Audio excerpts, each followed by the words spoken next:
Imagine this. You're standing at the edge of a cliff, looking down at an abyss, but you don't realize that each step you've taken has brought you closer to the precipice. The view seems far, the drop is not yet visible, but the steps have been steady, barely noticeable at first. One slight misstep, and you're falling. But you've been taking those small steps for so long, you don't even notice them anymore. What makes this abyss so dangerous is that it isn't sudden, but gradual. So what happens when the danger isn't obvious? When we don't see the erosion of our own boundaries until it's too late? There is a brutal truth about the emotional vulnerability of married women that most people miss, one that makes them, paradoxically, the easiest prey for temptation. It's not because they're weak, nor because they lack morals. In fact, many of these women are deeply committed to their relationships. But human nature is wired for something else: temptation. What does it mean to be tempted? Most people don't wake up one day thinking, "Today, I'll ruin everything." No, the path to destruction is paved with tiny, almost invisible moments: the lingering conversation, a fleeting glance, the subtle shift in the emotional atmosphere that leaves someone seeking validation. For many married women, it's not a lack of love or loyalty, but the absence of something they once had. In those delicate moments when they feel invisible, they seek attention that rekindles the spark that once made them feel alive. But why is it that some married women, despite their vows, find themselves drawn toward external validation? The answer lies in an unseen, emotional void. It's not always about physical attraction. It's often about the slow, almost imperceptible loss of emotional connection. In the beginning of a marriage, intimacy is magnetic. It's the late-night conversations, the stolen moments of closeness, the intoxicating feeling of being seen.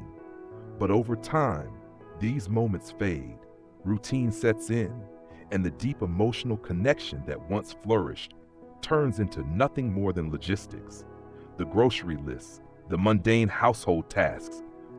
As Helen Mirren once said, marriage at its best is a bond that withstands time, trials, and temptations.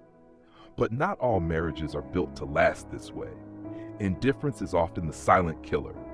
When a woman no longer feels noticed or cherished, the subconscious mind starts to seek out external attention. It doesn't happen all at once.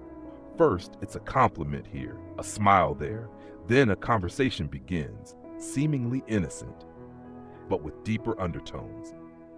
The human need for emotional intimacy is like a deep-rooted craving, and when it isn't met at home, it finds expression elsewhere.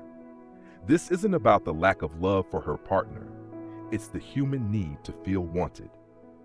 Dr. John Gottman, renowned psychologist and researcher, explains that the true danger to relationships is not conflict, but indifference. When a wife starts to feel unnoticed, her subconscious mind begins seeking validation. A simple conversation with a man who listens becomes the oxygen she's been starved of. That tiny interaction where she feels noticed again becomes intoxicating. It's not that she wants to betray her marriage, but she begins to feel alive again, in a way she hasn't in years. The psychologist's term for this is the Coolidge effect, the idea that novelty drives desire. Humans are naturally drawn to excitement, and when married women feel like they've lost their spark at home, the slightest hint of newness, someone who makes them feel special, even just for a moment, can feel like a rush of oxygen after years of suffocation. The feeling of being pursued, the excitement of feeling wanted, reignites something deep within. But why does this happen? The reason lies in the social identity loss that often accompanies marriage.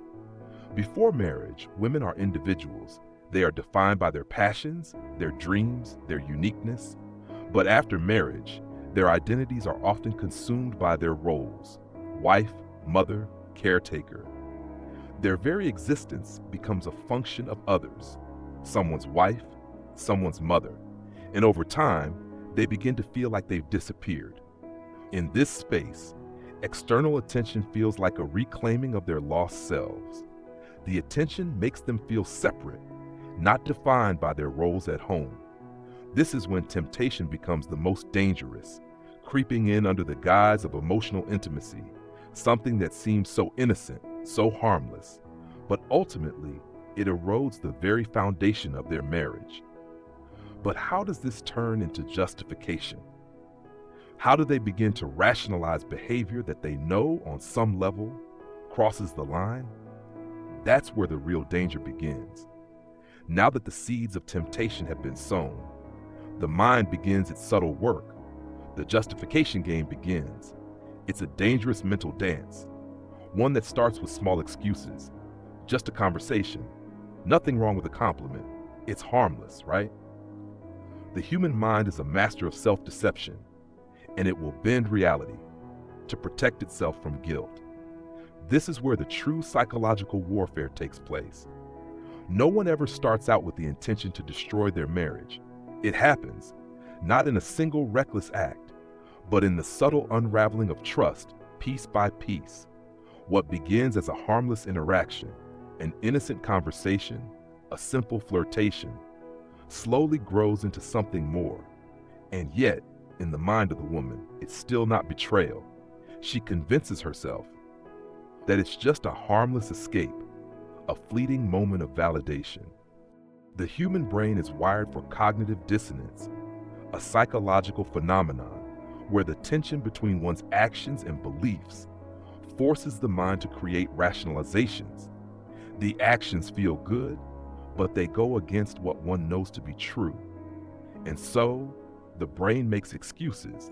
She tells herself, if my husband would just pay attention to me, none of this would have happened. Or, this is just a temporary distraction, nothing to do with my marriage. At first, it's an emotional affair, a mental escape, and she convinces herself that this is fine, that it's not really cheating. But here lies the danger. The lines start to blur. Emotional intimacy is powerful.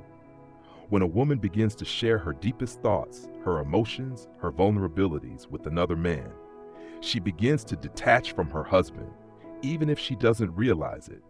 And the more this happens, the more natural it begins to feel. The mind, once full of excuses, now begins to believe that these moments are justified, that she deserves them.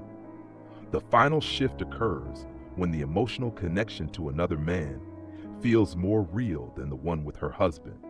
The mind begins to believe that she has earned this moment of emotional connection, that it is a form of justice for the years of unnoticed sacrifice. Why should I stay loyal if my husband doesn't care? The justification deepens, and at this point, the betrayal is no longer a possibility. It becomes an inevitability. This is where the true danger lies, the point of no return. The first time she crosses the line, whether emotionally or physically, it feels wrong, but the second time, it's easier. And soon, what was once forbidden becomes habitual. The mind adapts. What was once a source of guilt becomes a source of comfort. At this stage, even the most faithful woman can convince herself that she's not doing anything wrong. She has earned it. What happens next? The breaking point. This is when the marriage, once the central relationship in her life, becomes secondary. She begins to see her husband not as the primary partner, but as an obstacle to the real connection, the real intimacy, the real passion. The affair, whether emotional or physical, is no longer a side note. It becomes the main act. And once that happens, there are only two possible outcomes. She will either get caught or she will leave. At this moment, she has already crossed a line in her heart, even if she hasn't yet crossed it physically. And when that happens, the consequences are inevitable. Once a woman believes she is justified in her actions, believes that her betrayal is earned, it becomes nearly impossible to turn back. The mind has already constructed a new reality, one where the marriage no longer holds the same weight it once did. So, why are married women the easiest prey? It's not because they are weak or immoral, it's because they are human. They are wired to seek connection, to feel seen and wanted. They are vulnerable to the slow erosion of their own boundaries, and once those boundaries start to fall, the mind creates justifications to ease the guilt. It's not about wanting to betray, but about feeling as though they need to. They are seeking something they lost, something they've convinced themselves they can never get back. The truth about the human condition is this: the slow erosion of boundaries is often invisible until it's too late. The power to recognize this is the key to understanding why many fall prey to the most dangerous temptations. And by understanding this truth, you hold the power to see beyond the surface, to read between the lines before it's too late. This is where true wisdom lies: the ability to recognize the silent signals before they turn into irreversible actions. So, what will you do with this knowledge? Will you let it slip by, or will you take a moment to reflect on your own relationships, your own boundaries, and the deeper psychological currents that influence your behavior? The Stoics understood this. To know yourself is to protect yourself, and when you recognize the hidden forces at work, you can steer your life in a direction of intentionality, not impulsivity. With this awareness, you gain the power to spot the subtle signs of temptation, to recognize when the mind begins justifying the unjustifiable. And in that moment, you can choose to step back, to make a conscious decision, to control what you can, and let go of what you cannot. This is the path of true freedom, and it begins with the understanding that our actions are often the result of slow, almost imperceptible shifts. Recognizing them early is the key to preserving what truly matters.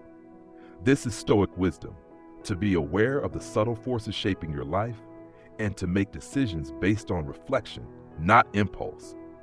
In the end, it's the smallest, most seemingly insignificant moments that can lead us toward either ruin or redemption.